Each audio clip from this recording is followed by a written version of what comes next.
Hello. We are going to start at 1:45. Yes, I guess so. But I thought I could ask you one question. Yes. Because since everyone can now ask questions, how should we do it? How many space should we leave for the public to ask questions? Well, the whole discussion is going to last for 10 minutes. Exactly. So short, and I think we are going to start at 1:45. Yes, I guess so. But I thought I could ask you one question. Well, we'll try to fit it into 10 Because since minutes. everyone can now ask questions, how should we do it? How many space should we leave for the jury take the 10 to ask questions? Have you thought well, about the that? whole discussion is going to last for 10 minutes. Follow how many questions there are from the public. We are going to start at 1:45. Yes, I guess so. But I thought I could ask you one Well, question. we'll try to fit it Because into since 10 minutes. everyone can now ask questions, how should we do it? How many space should we leave for the jury take the 10 to ask questions? Well, the whole discussion is going to last for 10 minutes. How many questions there are from the We are public. going to start at 1:45. Yes, I guess so.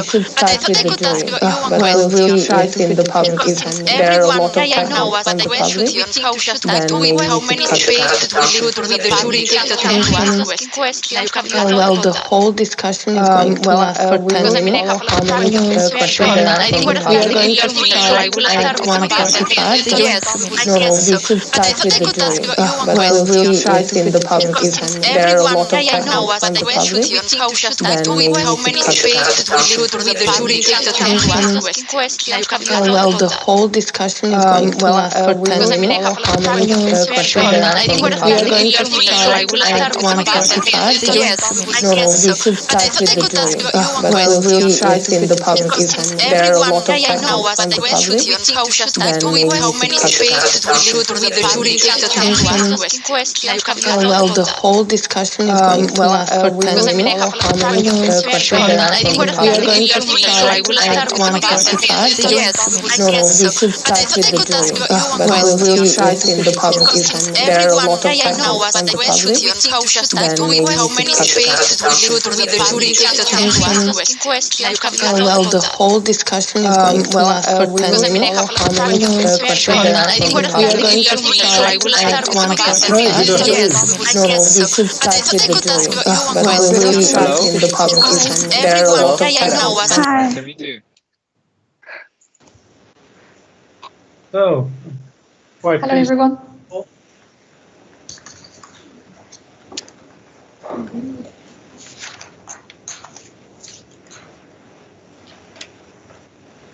So how's it going? With us it's going fine. I'm from Eindhoven.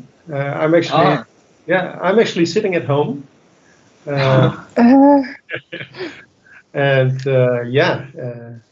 I think all the education stuff is going well, and I really enjoyed looking all your contributions. I've looked all of them. I'm in the creative jury, so I will also ask some questions to the TrueSens team that I'm appointed to, and I'm sure that will be very valuable advices. yeah. And did you enjoy it? Yeah, it's having a very long journey, but quite joyful, I think. Yeah. It's a pity that it's not a live event this year. Huh? Yeah, it's such a pity. Yeah.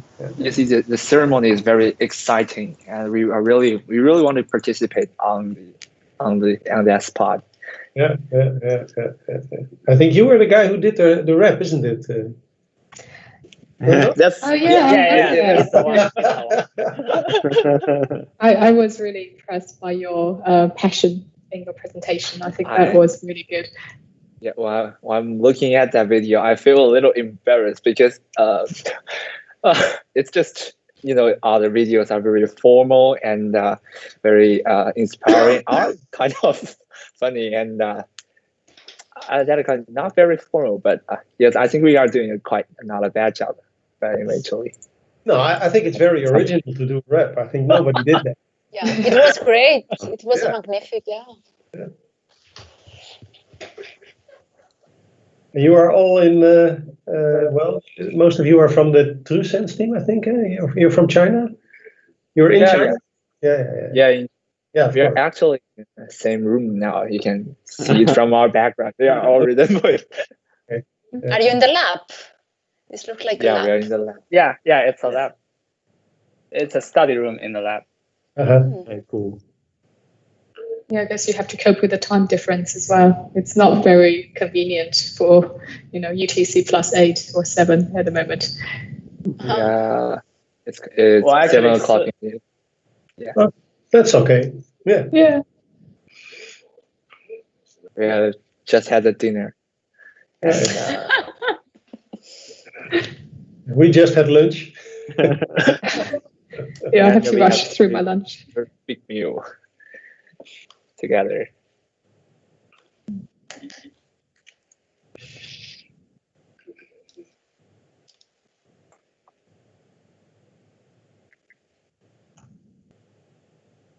So I think who's actually the chair of this meeting? That's Apparently me. So I'm Wenshu, by the way. Hello, okay. everyone. Good. Yeah. I'm from TTP in UK. So what I've been told is that we should have somebody from SensUs to play the pitch videos, and that would be about 5 minutes. Afterwards, I will be asking people to fire away their questions to the team for the creativity, and then we'll see about that. So my role is to make sure there's no silent moment, and I try my best.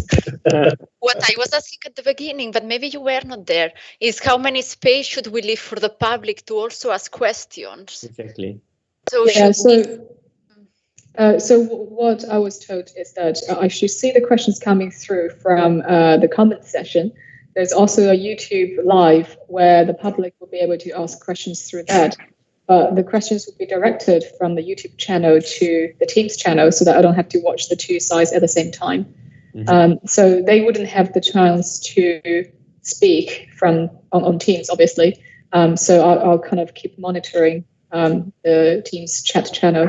But otherwise, everyone else here can just speak and fire away the questions. But then just cut us if you want to give a space to the public, because I guess we have a lot of questions and we could spend half an hour or just tell us, okay, time for the public. Yeah, I think each team would have 15 minutes. So I would guess it's 10 minutes question time. Exactly. Yeah, I'll keep an eye. Yeah, I know. With such a great work everyone has done for the last half a year or more, 10 minutes doesn't really justify that.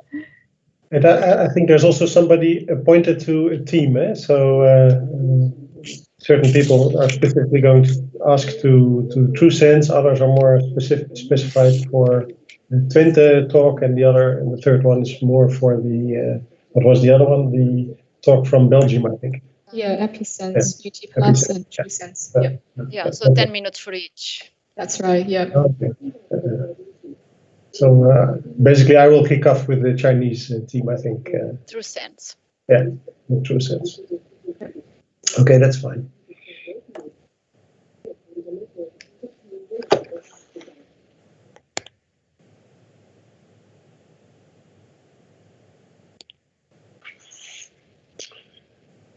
And the questions that are coming in the chat, how is that actually working? Do the people from the public, is it going to be in a written form in the meeting chat, I suppose? And then are you going to so the team? The YouTube, the people watching live YouTube will be able to send questions on the YouTube channel, but then the member of the SensUs team should direct the questions from YouTube to the Teams channel. From when then I'll be able to read out from here. Okay. All right, everyone. Thanks a lot for being here. Masa and I are here from the SensUs organization. Masa will play the pitch in a short time, and I will make sure everyone's muted while doing so. So don't be offended if I mute you. Okay, I think we can start.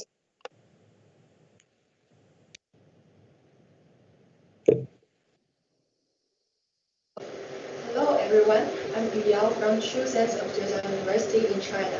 Today I'll present to you our conceptual biosensor. Here's an overview of the biosensor. If you like to test your blood drug concentration, you just need to drain a drop of blood onto the tip and then invert it into the device. Via automatic analysis, The results will be shown on the screen or sent to user's phone so that you can read it on the app. The core sensing chip consists of 3 layers, which integrates molecular recognition and physical transduction. The basement layer is the gate electrode of organic electrochemical transistor. Then the enzyme cytochrome P450 is modified onto the electrode. Finally, molecular imprinted polymer, or MIP, is synthesized onto the electrode in the presence of valproate and pure. When valproate is removed, these cavities are left and they block all the other molecules outside. So only the free valproate is allowed to enter the cavities and have access to the enzymes underneath. When valproate is catalyzed by the enzymes, the electron transfer between the electrode and the enzyme will induce an increase in the gate voltage. The gate voltage will force the cations in electrolytes into the semiconductor layer and undermine its conductivity. So the drain current will decrease, and the change will be detected by a current sensor and finally converted to concentration of valproate. To prove the feasibility of our ideas, we performed some pilot experiments and got promising results. As you can see here, the graph of MIP is a membrane of cavities coated on the electrode. Then we performed electrochemical assays to prove its responses to different concentrations of valproate. Also, we did molecular simulation, and the results revealed that the bound valproate is buried in albumin. So only free valproate can be recognized by it. To investigate if cytochrome P450 still function well in vitro, we Drawbacks it onto the electrode, and then we perform biosensing assays in the series of valproate solutions. After an analysis, we achieve a linearity between the concentration and the peak current. OECT devices were also designed and fabricated successfully. The test results shows not only high stability, but also good performance in detecting practices. Based on all the technologies we utilize and all the results we've already got, it's quite promising that we can achieve all performance aims with further optimization. Given together, our biosensor has 4 outstanding features. It's user-friendly, sensitive, minimal invasive, and it can be adapted to detect other drugs, which makes it much more potential. Thank you very much, and I appreciate any comments and suggestions if you have.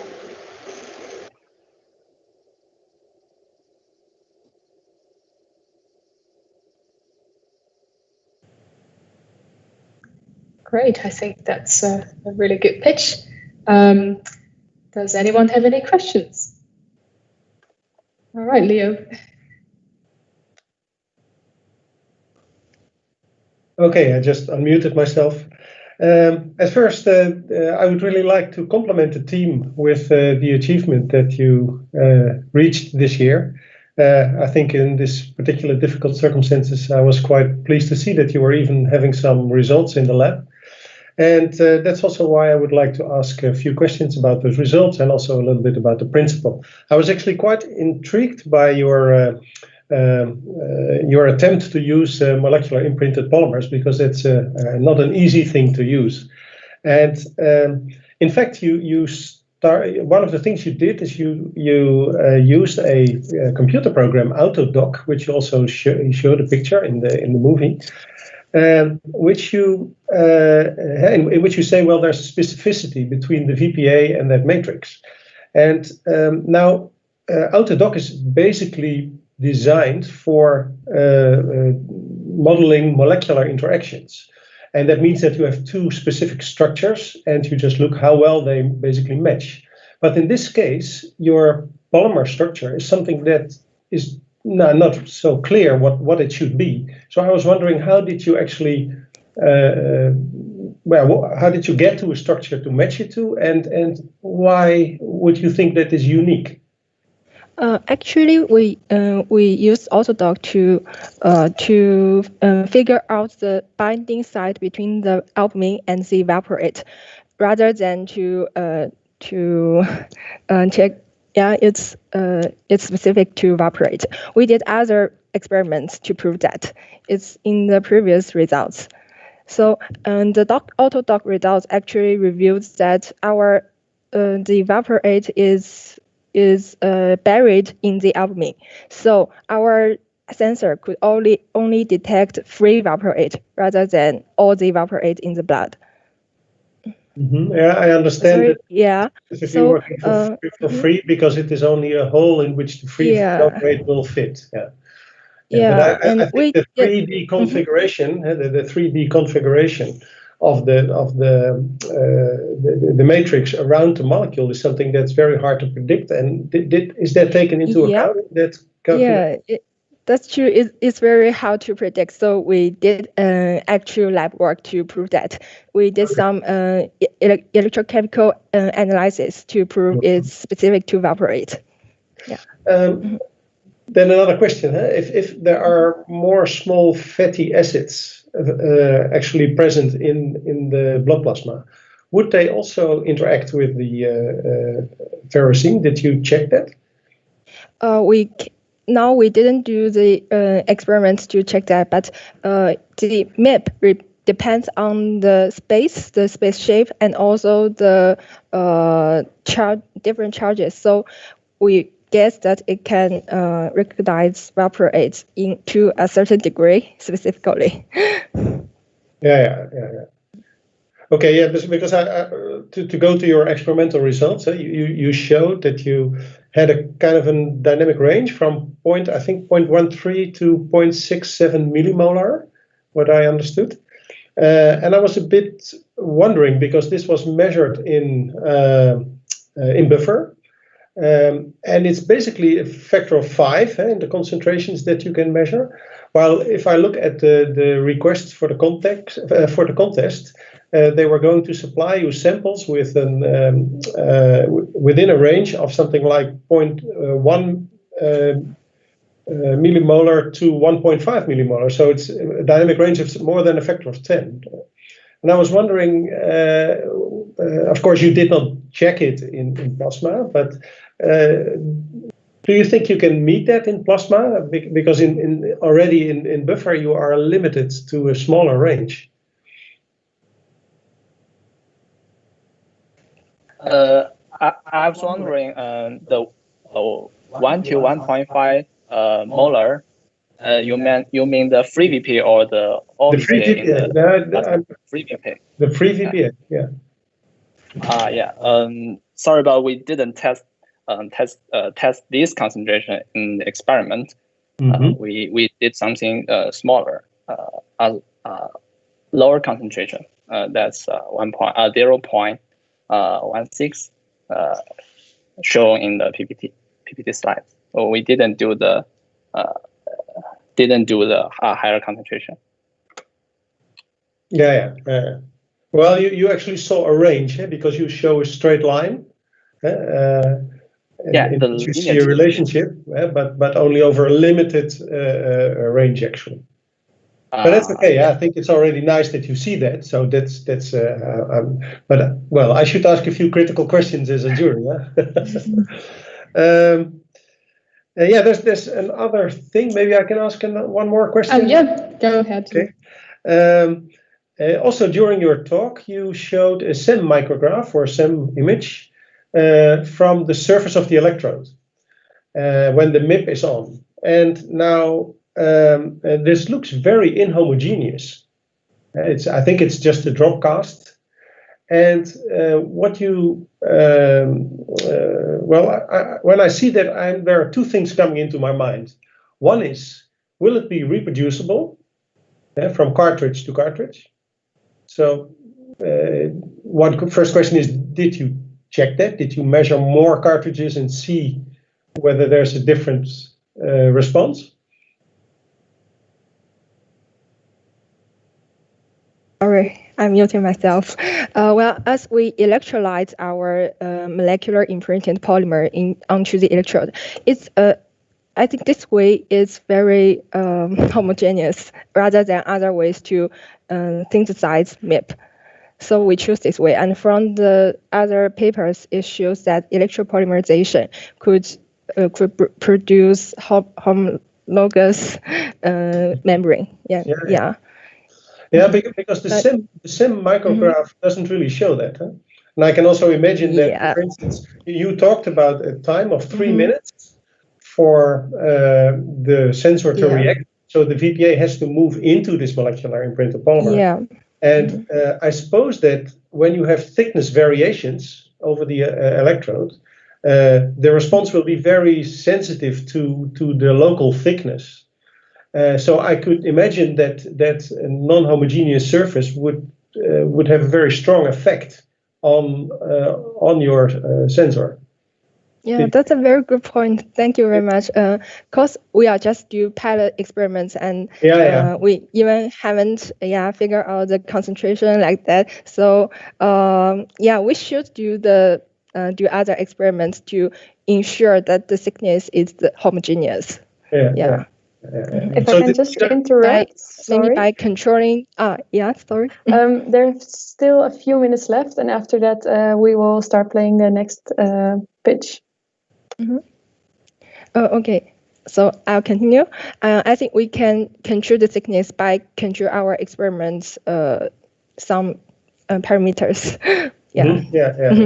I think these are the two most important worries that I have, is the homogeneity and also the sensitivity in blood plasma, because that is notoriously difficult, I think, especially for and also for electrical detection. So, but okay, it's finding the right combination to get a good response. So it might be possible. I really enjoyed your courage to do that. Thank you for your encouragement. Somebody else as well. Thank you. Yeah. So I think related to that, I have one quick question. Is so when you mentioned early on that you use a drop of blood to be able to detect your valproate, do you have any processing in your chip that would transfer blood into plasma, or you're looking at the analyte directly in blood sample? I would like to ask this question. According to our pictures of our biosensor in our pitches, and there will be a very small, slim membrane below and above that, above our cartridge, you can see in the pitch. And after that, the blood will be directly dropped onto that membrane, a membrane which will not allow much things to pass through it. And basically on our expectation, this membrane, which has already been searched in other articles, have been proved to be able to leave what we need to test the blood concentration of the valproate. And that will be a very simple process. So in generally at the last cartridge steps, we only need to pierce our fingers and drop the blood onto that. And after they pass through the membrane, and there are some small holes on it, and it will leave the part we needed to detect our blood concentration with our OECT devices. Okay, thanks. Okay. Gemma, do you have any questions for the team? I'm aware there's one more minute left. Yes, I can ask one question. So you can explain a little bit more about your biosensor, because you have the carbon electrode and you are coating it with this multi-well carbon nanotube. Would you like to explain why you do this? Okay, there is a very important point that we need to do that, is that valproate is very hard to react on only an electrode. We need both sensitivity and also specialized and the specialty. So we need to have both MIP and also carbon nanotube to bind enzyme just to enhance our signals. And additionally, we use a device named OECT on our electrodes just to more enhance the signal. OECT is a commonly used chemical biosensor, which can largely boost the small signals and make it into detectable signals. And that's why we need to build so many layers of our biosensors. And that's the arrangement of our charge. Thanks a lot, TrueSense. I hope it answers your questions, Gemma. Thank you. All right. Okay, I think we can then continue to the next pitch of University Twente. Okay. Thanks everyone. Thanks a lot. Cool. Have you ever felt the need of getting fast results of a test, either by blood or saliva, for example? How handy would it be if we could have real-time diagnosis from the comfort of our house? Not only a lot of waiting time, but also reducing high costs of the equipment required? Here, we present Sviter Plus. Most of the biosensors struggle working with complex biological fluids since it hinders the analysis of a specific target. Our sensor can overcome that problem by using an anti-fouling polymer brush layer. An anti-what? An anti-fouling polymer brush layer prevents the interaction between foulants or undesired biomolecules present in blood and a surface, preventing it to give a false negative.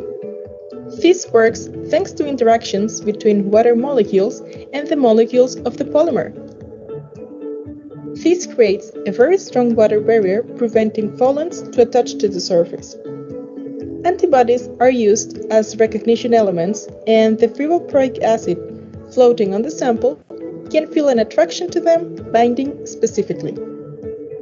The advantage is that polymer brushes work as Lego and can allow the covalent binding of antibodies. The Sviter Plus works like this.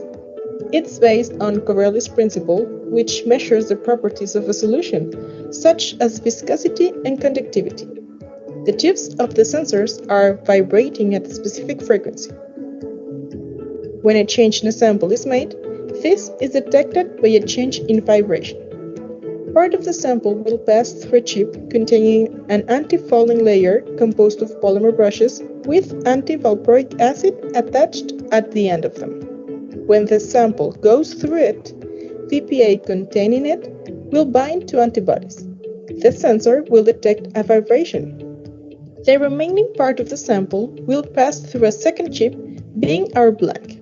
Since now free VPA will be in it, a difference in frequency due to VPA will be detected by Sviter Plus and correlated to the concentration of valproic acid.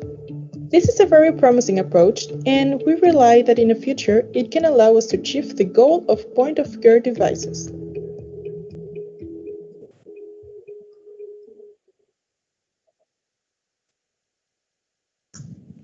Great. Looks like we've got the teams from UT Plus as well. So I'd probably like to start with one simple question, but first of all, thanks so much for the pitch. It looked really great. It's also, a new format compared to many other teams that we're seeing, cartoon, and I could see a lot of effort in that.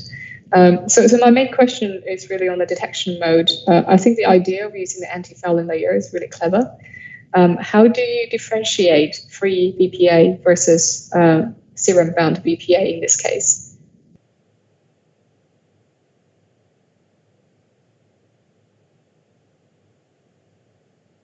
Sorry, I unmuted myself.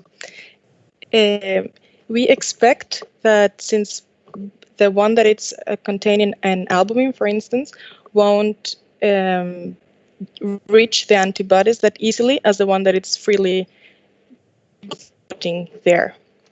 Since it can also move a little bit faster, because albumin is a very big molecule compared to valproic acid.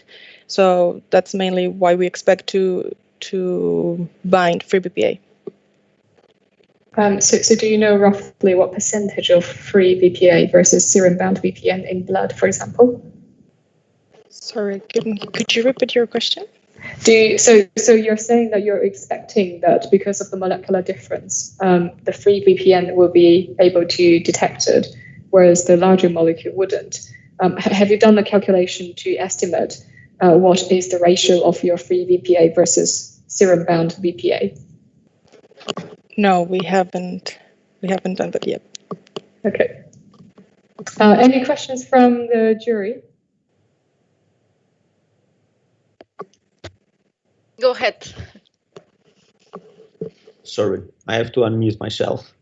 Hi, everybody. I was wondering, the matrix that you use, is it plasma or whole blood in this case? Plasma. Okay. Okay, so it's plasma. And do Sorry, I couldn't hear you. Andre, you're muted again. Oh, okay. Now you hear me again. Yes. Okay. Do you use any way to separate the plasma from the cells, or you don't do that? It's all whole blood all the way. Yeah, actually, the zwitterionic polymers can can prevent the fouling from whole undiluted media. Okay, cool. So there is no need. Yes. Okay, cool. And there is no interference from whole blood on the measurement. It's supposed. I mean, for what we found in literature, it can resist undiluted. That's why one of the main advantages of using these polymer brushes. Okay, and what is the volume that you use? Of what? The volume, the volume of blood. How many microliters? I think it's in the range of microliters that you use. Yes, we haven't tested it yet since we didn't have the possibilities to do it. This is a concept of proof still, but we expect to use 10 microliters. Okay. Which is sufficiently, yeah. Yeah. So it could be done with a finger with a. Yeah. Yes, indeed. Okay, cool. Yeah. Okay, Gemma? Yes, I have a curiosity regarding the molecular recognition, because you're using a light, what you call a living radical, in order to interact with the anti-BPA antibodies. Did I understand correctly? And how does it work? Is it an electrophysical bonding, or I didn't get that part? Yeah, no, the halide is used to be then replaced by an acide, and then that acide using click chemistry can be replaced to use an amine.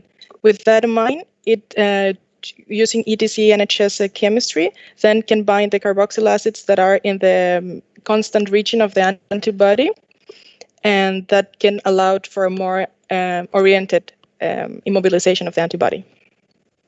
Okay, interesting. Ooh. Yeah, go ahead. And I have another question that it's also about the antibodies, what Gemma just mentioned. In my opinion, in the lab, the biggest problem with antibodies is that it's the storage temperature. So at a certain point, if you want to use this device at people's home, antibodies, it's kind of difficult because so did you think about that? Yes. So what we've read in literature is that actually they are a little bit more stable, and they're stabilized due to the presence of the water molecules that it's provided for the hydration layer at the end of the polymer brushes chains. And the people who have actually tested this, they've done it in temperatures like room temperatures or something like that. We've thought about it, yeah. Okay, but you didn't. Sorry? You didn't test it yet. Not yet. Okay, interesting. But it's good to consider and take into consideration. Thank you for your question. I also have a quick one about the choice of your antibody. So this might be related to the question Leo asked earlier about the specificity to the other team. But valproate itself is a very simple molecule. How would you select an antibody that is specific for detecting valproate, for example?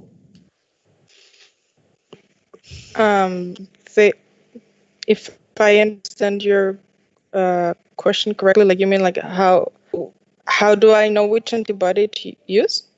Yes, to some extent, yes. Well, they are commercially available, and they actually usually just say antibody for VPA, for instance. Since okay, sorry, go ahead. No, like they are, used for different analytes, and in this case, they sell it just like that to detect valproic acid. Okay, do you know how they work exactly? What's the molecular recognition mechanism in this case? What's the molecular recognition of the antibody recognizing valproate? Well, it's in the structure of the antibody. So, on the antibody composed of a constant region and a variable region, and in their variable regions, they are specific for a specific target. So, in this case, it's produced by your body usually. Okay, all right. Any other questions from the jury members? Yeah, I would still like to ask something about the detection itself. It's not completely clear to me. You're measuring a frequency, and is it a frequency of the substrate, basically a resonance frequency, like a sensor that you can use for the deposition of materials? Is it based on the mass difference?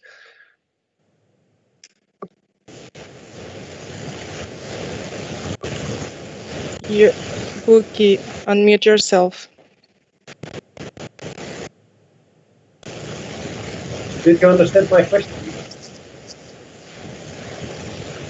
You're still muted, I think.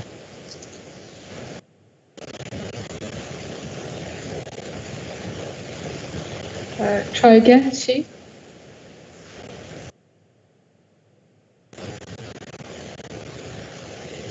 I don't think we can hear you. So.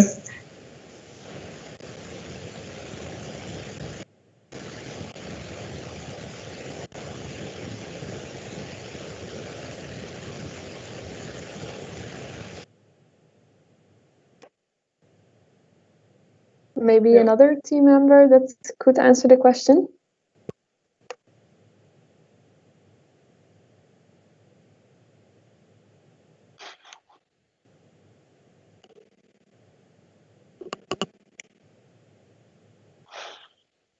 All right, maybe then it's best to continue and ask another question. We still have 2 minutes left.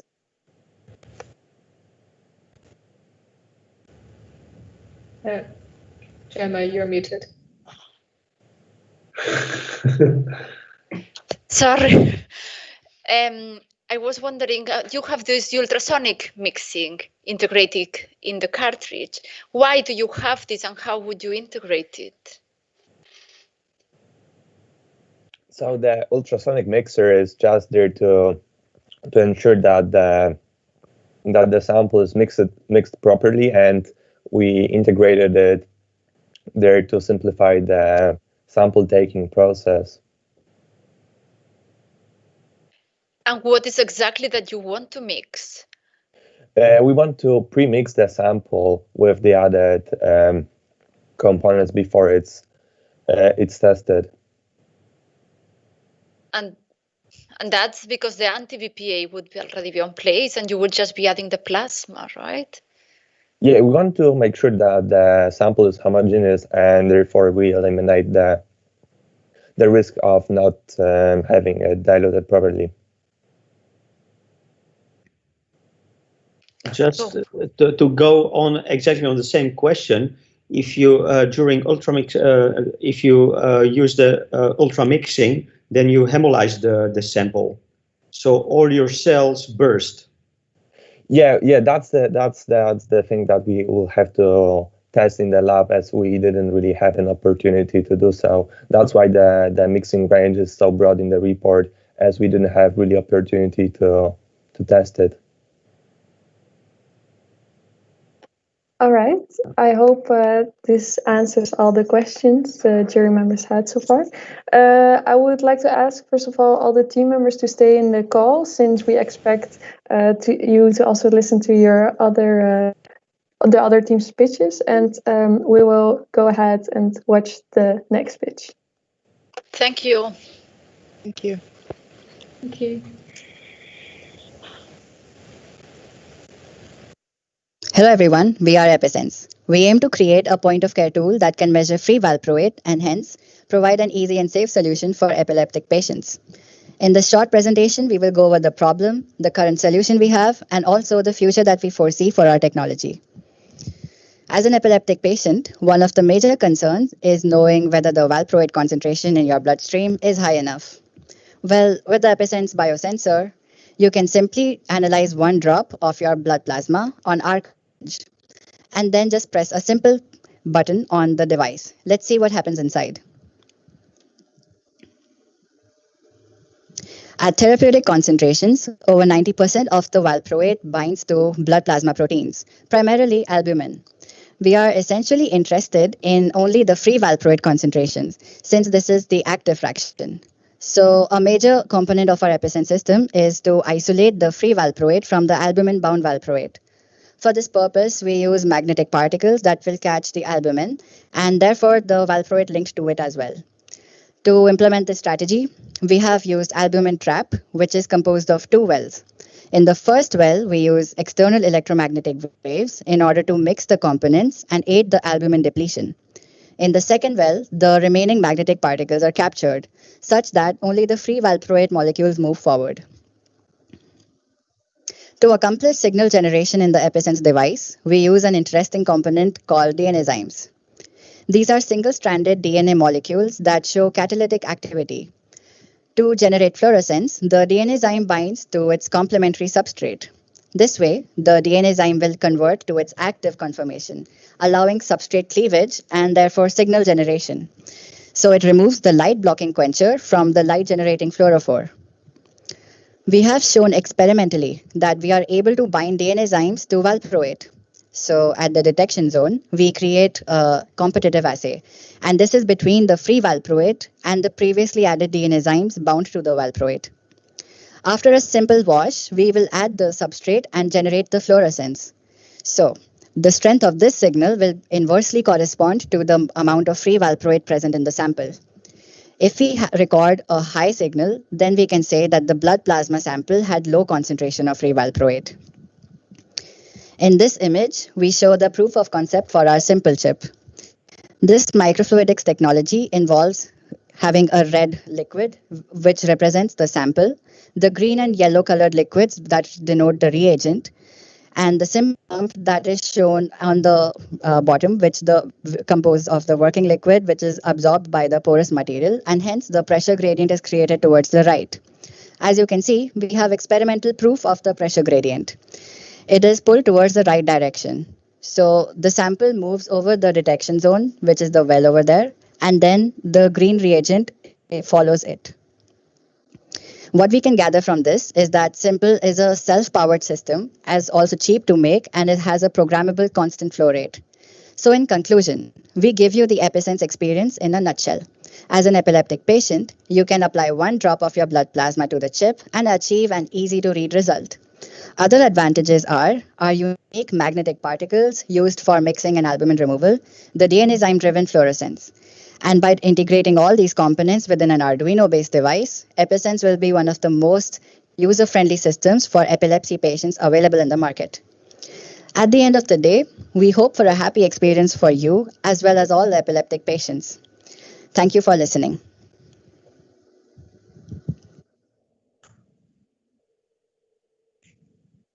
Great, thanks EpiSense. That was a very enjoyable presentation. So yeah, perhaps I'll have the honor to ask the first question. It's really great that you thought about removing albumin beforehand so that you can expose only the free VPA for the analysis. How much of these magnetic beads would you expect to use when remove the albumin, considering that's a huge concentration in human plasma? I would like to take this question. So essentially in our lab practices until now, we have been able to show the binding of bovine serum albumin along with the micro sized magnetic beads. So in the future, in our simple cartridge, we will actually scale down to nanoparticle size.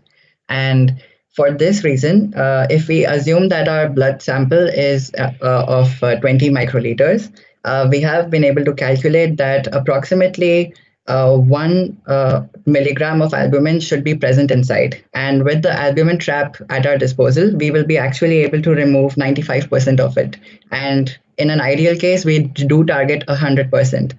So around 0.95 to 1 milligram of albumin should be able to remove if we use 0.4 grams of the nanoparticles. So we do have calculations to prove this. That's great. Yeah, thank you. Mm-hmm. Yeah. One more question from my side. So you use DNA design, which I thought was a really clever idea. And it's a single-strand DNA, which I would assume not to be very stable. How do you keep that functional in your assay before you reach the target? Mm-hmm. Yeah, so the group we are working with, the lab we are working with, have made we engineered some DNA enzymes so that they are stable at room temperature and also active at room temperature. And DNA enzymes are also more stable in different pH ranges and temperatures and buffer conditions compared to normal enzymes. So we think that they are more stable than if we would use some other type of enzyme. Okay, great, thank you. Any questions from the jury members? I can go first. Yeah, go ahead. All of you. About trapping you're using magnetic beads to trap the albumin. Indeed. Yes, as was saying my colleague, it was a very clever idea. But what I don't understand is why do you have these magnetic beads coated with a dye, this Cibachrome blue? Okay. So basically the magnetic beads are coated with a Cibachrome blue dye, which can bind with high affinity to albumin. And the main reason why magnetic beads of nanoparticle size are being used is that we plan to create electromagnetic pulses outside the albumin trap so that there is a up and down movement. So this will actually help the beads to interact more with the sample and hence trap more of the albumin inside the sample. So with this kind of a technique, we will actually clean our sample so that only the free valproate molecules can move forward. So if I understand correctly, what it's reacting, it's the albumin with this dye and the beads are just making it move. And exactly. Nice. Yeah. Thank you. Questions from the other jury members? No, I was just calculating the amount of albumin. So you said that you use 20 microliters of whole blood or plasma? We use plasma. Okay. I think Eddie might have a different order of magnitude in his calculation. Sorry? I think it's possible Eddie set another order of magnitude in its calculation. Do you remember it right? Yep. So essentially the calculations that I have based on are from a research paper which proved that a nano bead of a size 76 nanometer can capture 120 milligrams of albumin. And this is the main basis of my calculations. Since we were unable to actually test the experimentally the setup, we do not have real numbers to attest to our design.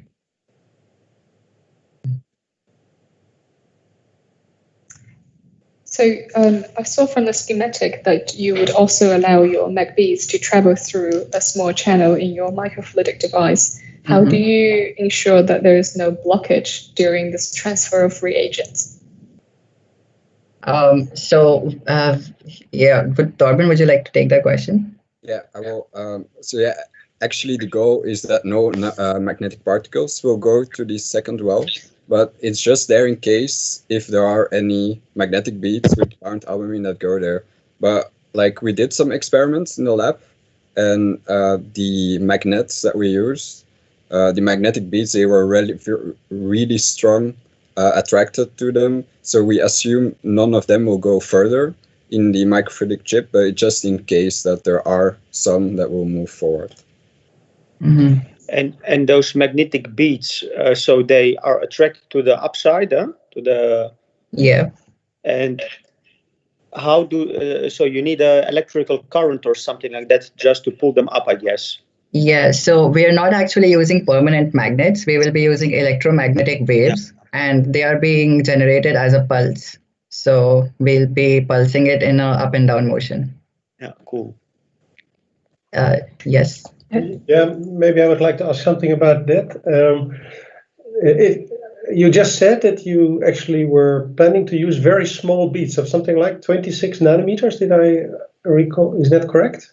It's 76 nanometers. Yeah, because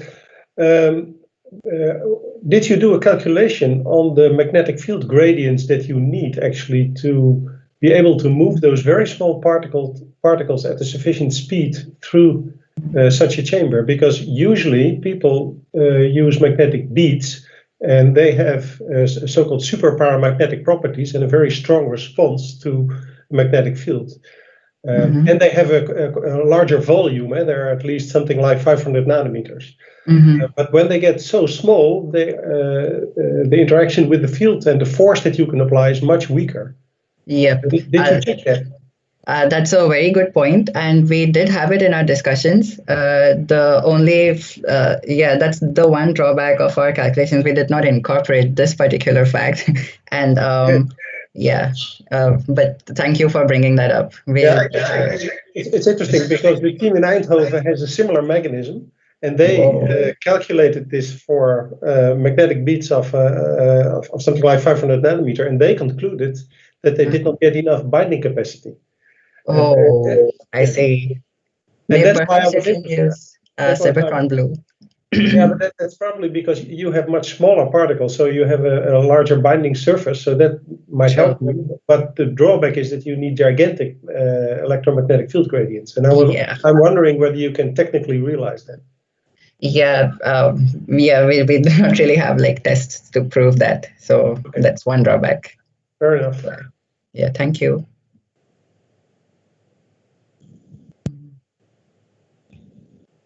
I think overall it was really well presented, and the ideas look feasible.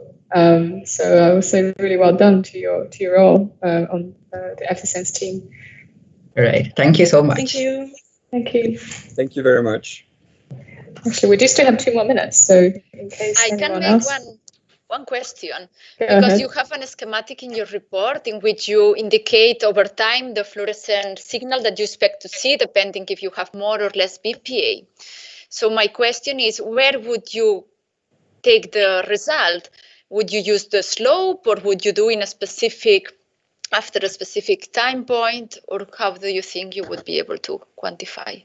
So during our laboratory experiments for proof of concept for the simple pump, we were able to see that the fluids move over a time period of 2 to 3 minutes. So indeed, there will be a timestamp at which we actually start detecting, and we will detect it over we have approximated 1 minute, so a reading that goes on for 60 seconds. And we will be using those readings to calibrate to an internal curve, like the data that we already have. So that is how we imagine the system to work in the future. So you would always do it at the same time? You wouldn't be using a slope? Yeah. May I just come back for a moment on the separation between the free Valproac and yes, indeed. Suppose that the separation is not full by the beads. Would that really harm your detection principle? All right, if you could answer that with a short answer, that would be perfect. Yeah, awesome. Yeah, we did incorporate one of, I think Professor Gemma asked us this question on our Sensus Connect as well. So we will incorporate the readout systems to accommodate for such samples where there are possibly not good removal of albumin. So our readout system will probably be able to calibrate that. So we have that in our considerations. All right. Thanks a lot for answering and everyone participating in the first time slot of today in the creativity channel. I would please ask you to go to your assigned channel for time slot 2. If it's correct, you all received the link for that. So good luck with the rest of the program. Yep. Thank you. Yes. Thank you. Thanks a lot. Thank you. Yeah. Bye-bye. Bye. Bye-bye. Bye.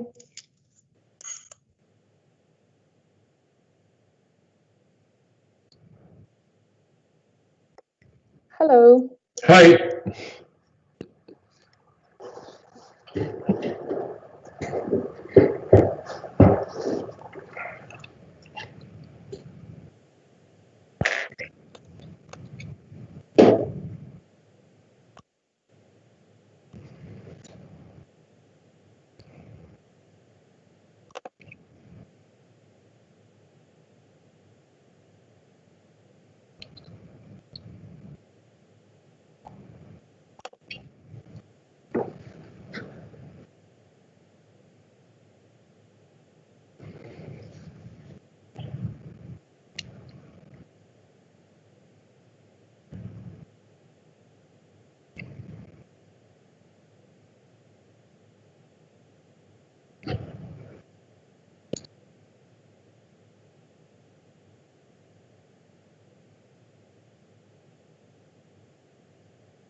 Yes, thanks everyone for joining the second time slot in the creativity channel. Please all turn on your video when you're speaking, and during today's time slot, I will make sure everyone's muted to make sure that there's no speaking overlapping. We'll start with the first video of Helvetsense.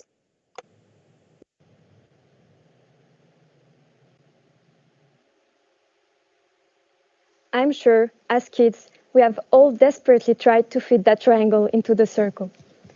It just doesn't fit, right? Now, imagine redesigning those cavities so that the shape is not a circle, not a square, nor a triangle, but your targeted molecule. And that is exactly what we, Helvetsense, have devised to capture VPA. This technology, known as molecular imprinting, is achieved by mixing specific monomers with the molecule of interest, resulting in the formation of a stable complex, which is fixed through electropolymerization. The target here serves as a template so that the polymer solidifies around it, allowing, once the template is removed, to leave behind cavities perfectly tailored to its shape.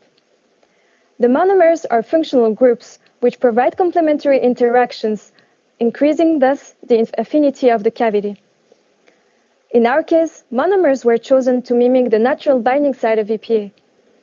The alpha-cyclodextrins provides a guest host interaction between its hydrophobic group and the aliphatic chains of VPA, while the carboxylic group of VPA will form an electrostatic bond with the NH2 groups of acrylamide. We use this technology for electrochemical sensing. We mix the monomers, template, as well as gold nanoparticles to enhance the electron transfer and perform the electropolymerization onto an electrode. After an elution step, our polymer has cavities perfectly matching the shape of VPA.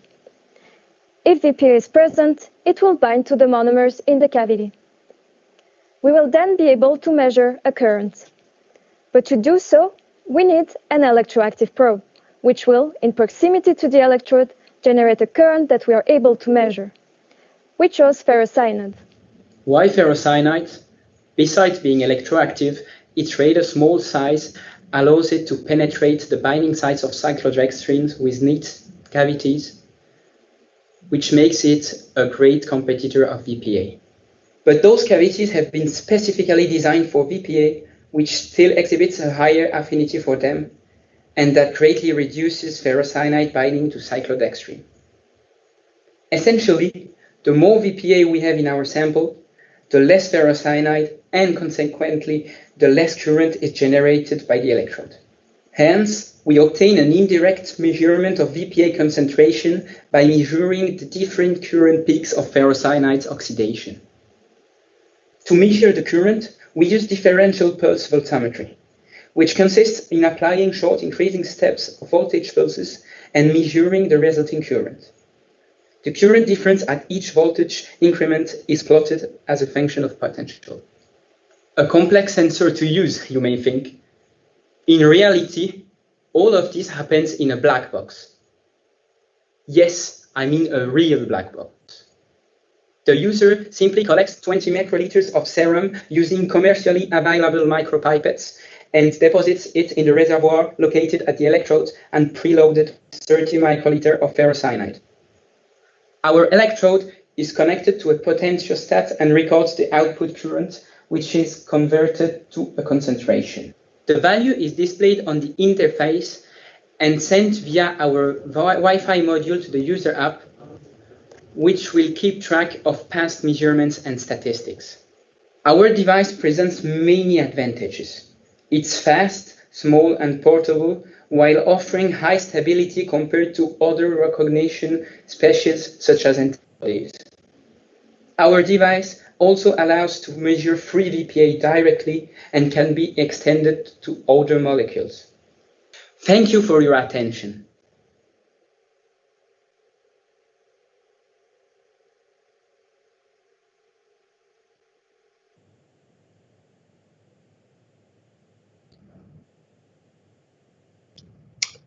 Okay, well, good afternoon, everybody. My name is Mike Martens from Future Diagnostics, and I see that my fellow jury members are also visible now. So I'm going to be the chair of this discussion. I think everybody can hear me well. Okay.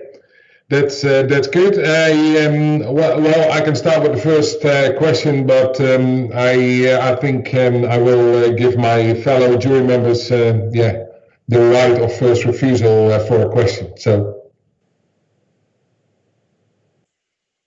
I think you can go ahead if you want. But yeah. Okay. That's good. My question is related to the molecular imprinting technology, which is, in my opinion, quite nice, and other teams also have been using it in this SensUs program. And I'm wondering, how specific is MIP in respect to the for the valproic acid? Because I can imagine that there are, let's say, similar type of molecules which have a similar structure. And because, hey, yeah, you want to measure, of course, very specifically the valproic acid. How is that with the MIP technology? I'm not sure which of my teammates would like to answer this question. Garin, yeah, you want to perhaps go first?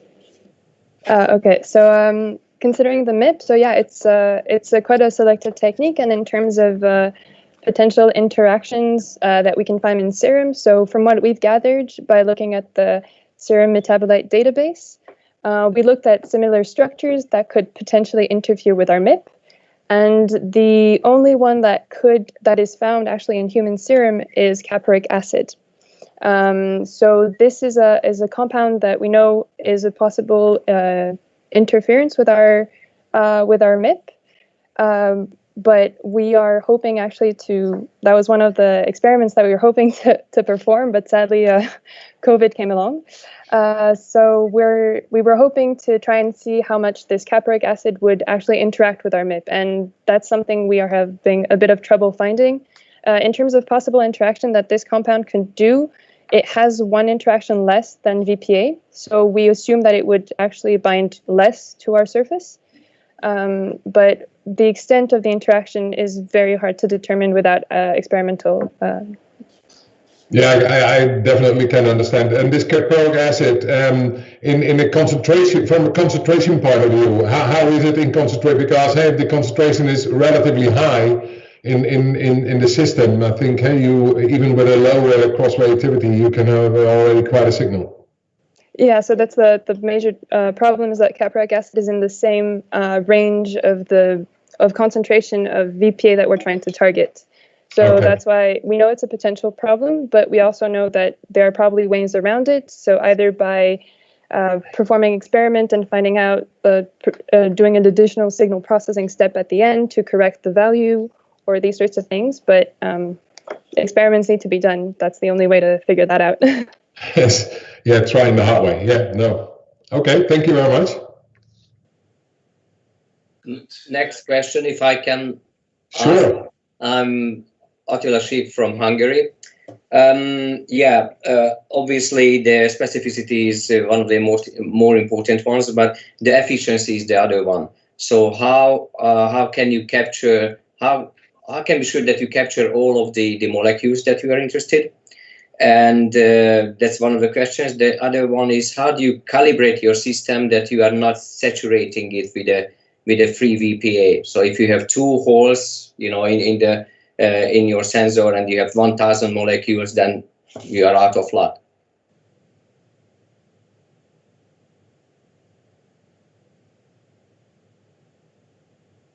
Tiberio, maybe you would like to take that question?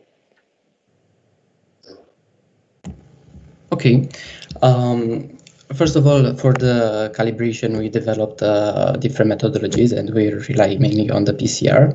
And after that, we thought about the diffusional control of the species inside the polymer and the number of binding sites. Usually, with the molecular imprinting polymers, there are some problems related to the actual manufacturing. So they need to be very carefully balanced, and a lot of wet lab experiments must be done. And this is why we, for example, proposed an equivalent circuit, but we are not very sure of it until we validate how our polymer complies, and how we will actually check how our polymer work and the saturation. We'll start with an impedance spectroscopy to see how the binding takes place, and to be able to characterize the charge transfer, how all the transfer characteristics modify in time, and related to the actual concentration that we will see. Thank you. Yeah. Anything else if you want to add? Well, it's not necessary. Just if you have something else in your mind, just go ahead. Oh, really? Do you have something? No, I'm sorry. There was I didn't hear because it kind of staggered. Sorry, what was the? If you have something else to add.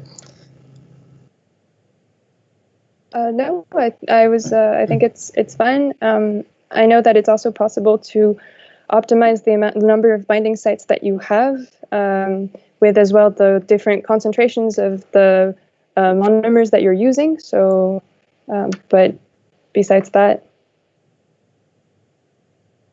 Yeah, thank you very much.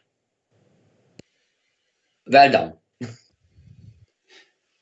Okay, do you hear me? Yes, we can hear you. Hi, Mike. Long time no see. Long time no see, indeed. Indeed. First of all, thank you very much for the nice pitch and interesting work and concepts. My questions are related to both the MIPS and actually the readout system, the transducer system. You will start from plasma samples, but to what extent will the composition, the biological variability you will have in your plasma samples affect the binding of your valproate to your MIP material, and to what extent will that also influence your impedance spectroscopy? So the idea is that, okay, we would like to test, because for now we cannot, I think in advance we cannot say if there will be many interactions due to the plasma, but because at the end, the idea of our device, of our sensor, is to improve it so that we can start from. Oh, sorry, I think I didn't get the question. No, my question is actually, yeah, of course you want to improve it. That's what all of us want to do, but you will have differences between patients in the composition of the plasma. I'm not even talking about the valproate itself, but how will that difference in the biological variability you have in your plasma composition affect your sensor, and do you have a means to correct for that, or do you think it's not a problem? You mean with other molecules present in the plasma, or with ionic concentration, pH? pH, for instance, although that's probably not going to change that much, hopefully. But yeah, other composition of the blood, hematocrit value, for instance. Yeah. So, speaking of, you're trying to say that there are variabilities between patients, so different compounds might be in different ranges of concentration. We don't think that would be a big problem, since our MIP is still quite supposed to be very specific, and only molecules that have a similar shape will potentially cause a problem. And as we've mentioned before, for us, the number one would be caproic acid. From what I've read so far, caproic acid doesn't seem to have that much variability between patients, but that is definitely something that we would take into account. In cases of having hindrance, any type of steric hindrance by other molecules, that is something that we thought about, and we said that a way we could try and diminish this, and also in that case reduce the variability, would be using a Nafion membrane additionally on top of where we're going to put the sample. This would help to filter a lot of the proteins out already and should diminish that variability. So, yeah, I don't know if that answers the question. Thanks a lot. If I can interrupt, sorry. The time's over for the discussion. If you want to continue, please join our network moment afterwards to elaborate. Yeah, please, all students of the 2020 competition, stay in this channel to listen to all the other pitches of the teams and discussions too. Yeah, I would like to continue with Biosensor. Okay, thank you, the team of Switzerland. Thank you. Thank you so much. Hello, everyone. We are the Biosensor team from Canada, and we're here to present our creative sensing technology. When working on our concept, we ask ourselves, what are the main drawbacks of conventional blood tests? Well, here in Canada, they are time-consuming. They require large blood samples and controlled transportation to testing facilities, and often demand tedious sample pretreatment prior to quantification, which then involves trained lab technicians. This year, we have developed an all-in-one solution requiring as little as 0.7 microliter of crude blood and no pretreatment step prior to sample analysis. A solution providing quantitative results on the spot in less than 5 minutes. Meet our novel, compact, all-in-one biosensor based on a competitive fluorescence assay for the quantitative measurement of the free fraction of valproate in blood. Now, let's have a look at its distinctive features. We have carefully designed a disposable chip that minimizes interventions from external systems and that does not require any human intervention to function once the blood has been capillarily introduced. The free fraction of the drug is separated from the protein-bound fraction and larger blood components by diffusion through a microporous membrane, thanks to a robust microdialysis system, and is then collected in a PBS solution, as shown on the slide. This system really sets our sensor apart, as it allows for fast, less than 2 minutes in situ separation of the analyte. It requires no large blood volumes, is highly miniaturizable, and is cost-effective, as it is a totally passive system based on a fundamental phenomenon, which is diffusion. Although we have faced liquid flow control challenges, we relied on the impact the channel's geometry had on it. Then, we were able to achieve a design involving electrolysis and liquid-triggered valves. These features enable different actors in our chip to reach their destination at the right moment, with solely one intervention from the microcontroller to initiate the electrolysis. As the figure showcases, our liquid valves at the Y junction ensure a mixing of the solutions before making their way into the reaction chamber. The competitive binding can then take place, Assays involving similar reagents have proven to be robust and highly time efficient. We thus rely on the large contact area between the functionalized surface and the homogenized mixture, as well as on an effective liquid spread to further lower the required reaction time. This method is not only highly sensitive, but also has a great adaptability, as theoretical calculations show that through slight modification of the disposable cartridge, other common anticonvulsants, such as carbamazepine and phenytoin, can be measured using this method. This makes our sensing technology relatively easy to adapt to other target molecules. Moreover, to guarantee an accurate signal, the assay must be washed, and a critical step that was automated in our chip by preloading PDS in it and by initiating the washing system through Electrolysis. Then we provide real-time results through our easy-to-implement and highly specific optical transduction. Ultimately, we have considered multiple theoretical concepts, put them together, shaped and harnessed them in a novel way to meet practical needs. Thank you for listening.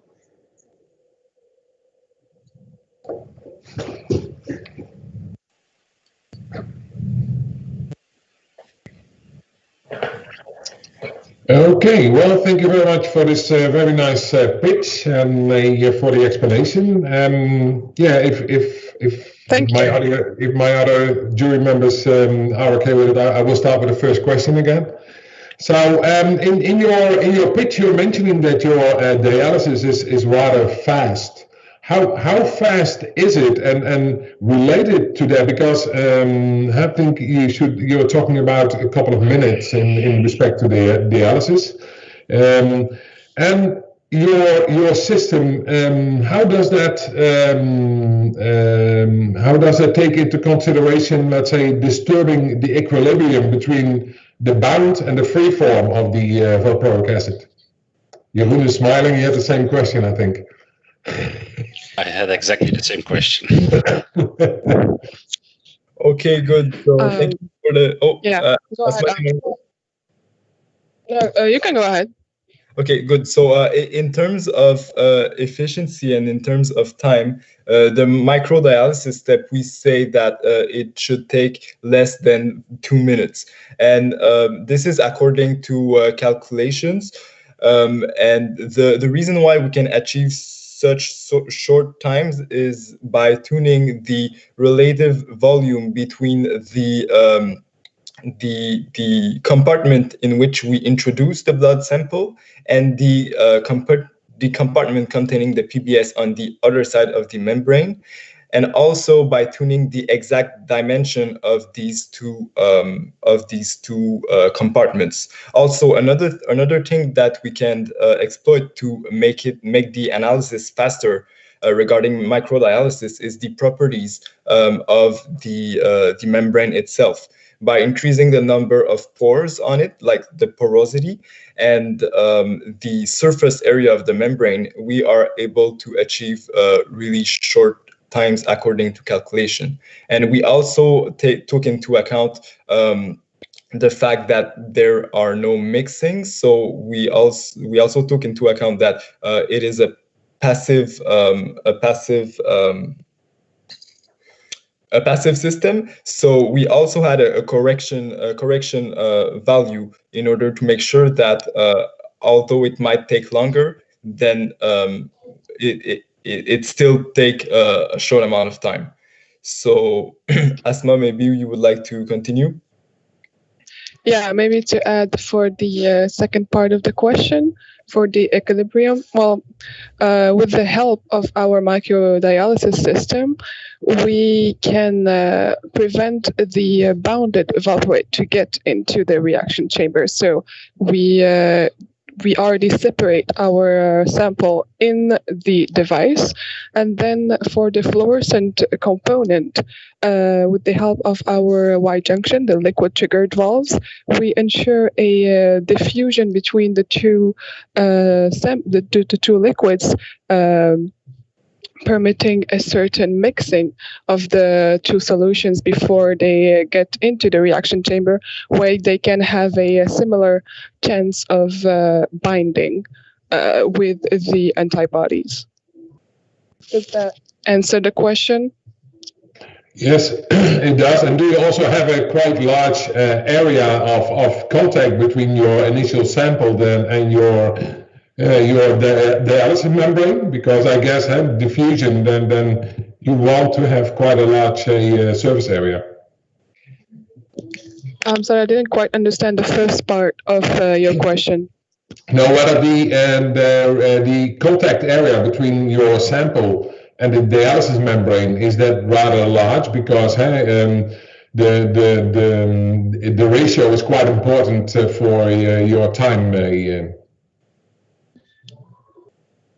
Arno, you're muted. Yes. Okay. So the reason why we decided to use such a large membrane is to make sure that as much as possible pores are available on the surface in order to make the process faster. Because if the membrane is really narrow, is really small, then let's say the upper fraction of the blood sample won't have the opportunity to go in proximity to the membrane fast enough. So this is why we wanted to maximize the surface area. There's also a square factor between the time of diffusion and the surface contact, which is why we chose the dimension we mentioned. Okay, thank you very much. Maybe I can add to that question, or do you start from blood or do you start from plasma?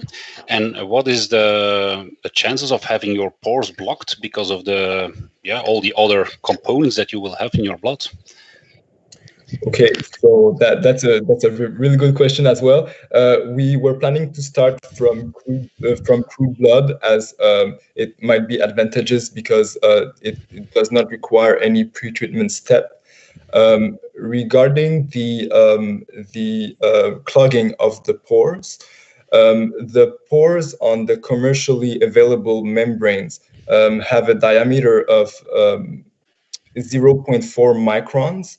So the pores are a lot bigger than even the larger blood components. So the clogging, we don't see clogging as a major problem, since technically all the blood components should be able to go through these pores, but we rely on the fact that the diffusion time of the larger blood components is a lot bigger, so it won't go through the pores as fast at the beginning. So at the beginning, only the smaller molecules will go through, and only after that, with a much longer diffusion time, which is a lot longer than the duration of our test, then the larger blood sample components would go through the sample, but we don't see clogging as a major problem.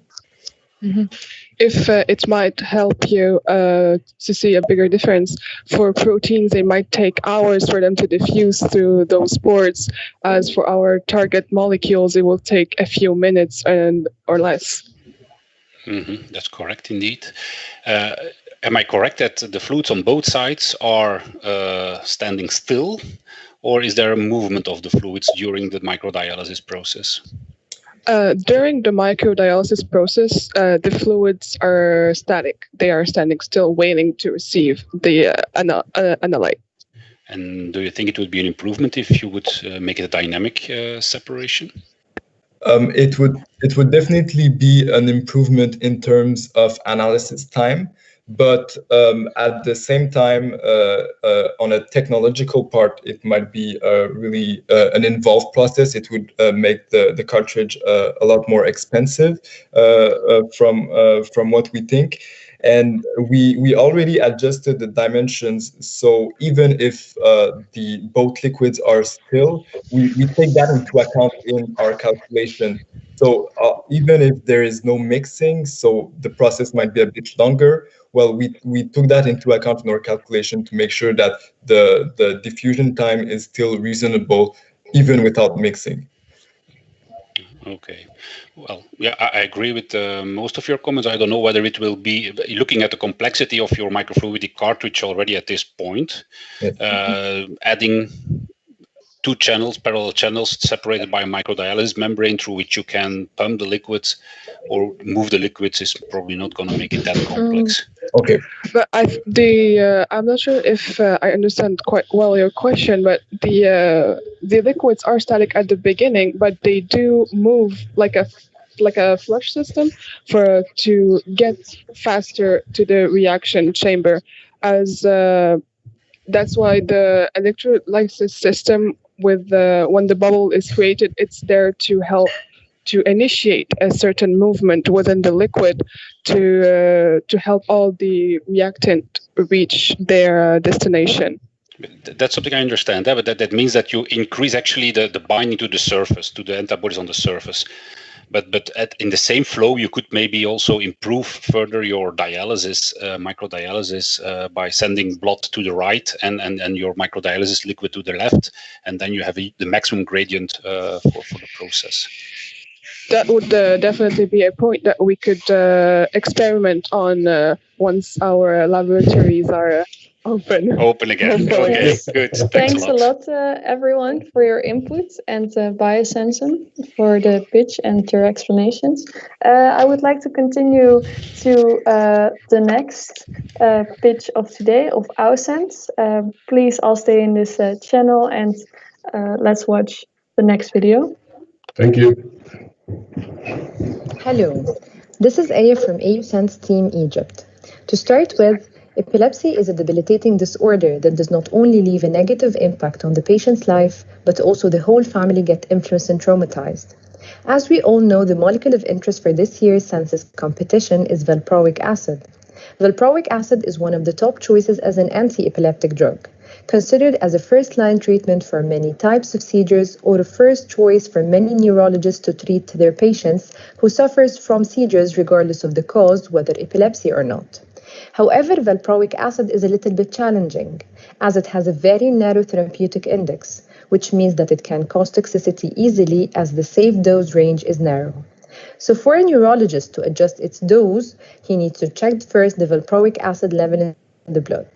Also, due to pharmacokinetic variation between patients, whether in metabolism of valproic acid or protein binding degree, this also makes it mandatory to closely monitor levels of valproic acid in blood. However, this could affect the quality of life of patients when such a test that could be asked frequently is not readily available, and unavailability of measuring valproic acid could also delay decisions by neurologists. Therefore, kindly allow me to introduce our biosensor. Our conceptual biosensor is based on the ability of valproic acid to inhibit a certain enzyme, which is succinic semi-aldehyde dehydrogenase enzyme. The enzyme reaction usually involves oxidation reduction reaction, or simply electron transfer, which could be measured in terms of current. The inhibition by valproic acid will cause the measured current to decrease, and the amount of decreased current that can then be correlated to the concentration of valproic acid. The biosensor is fairly simple. It consists of carbon nanotube, modified electrode, a potentiostat, and a reader instrument. We modified the surface of the electrode with the carbon nanotubes to provide a better current measurement. Also, we used a protective Nafion membrane will protect and improve the stability of the enzyme. The use of enzymes will provide better specificity towards the free valproic acid, which is the clinically relevant concentration, rather than the total bound and unbound valproic acid concentration. Moreover, we wanted to reduce or eliminate any requirement for blood pre-treatment or the use of hazardous chemicals by epileptic patients. Epileptic patients can then measure the concentration of free valproic acid in their blood using our biosensor. In order to prove the feasibility of the concept, we modeled the enzyme inhibition kinetics and the interaction between free valproic acid and the enzyme. The reader instrument will consist of the portable biosensor, potentiostat, and the SPE, connected to a smartphone or a laptop.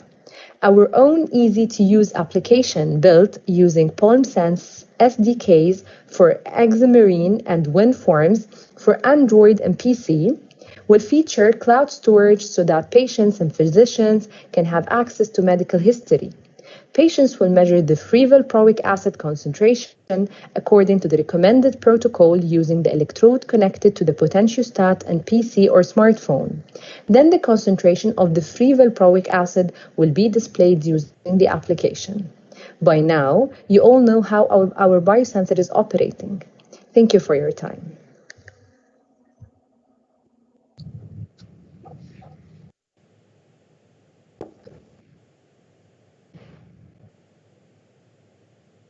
Okay, well, thank you very much for the very nice pitch, and I think I will ask Dr. Sick first for his first question, since he was not able to give any questions during the last pitch. So the honor is all yours. Don't worry, my question was covered in the previous pitch, so it doesn't matter. So actually, I'm interested in the sensitivity of your technique. So can you calculate it? Of course, you couldn't measure it because you didn't have access to the laboratory. Yes, we plan to use a very sensitive potentiostat that could.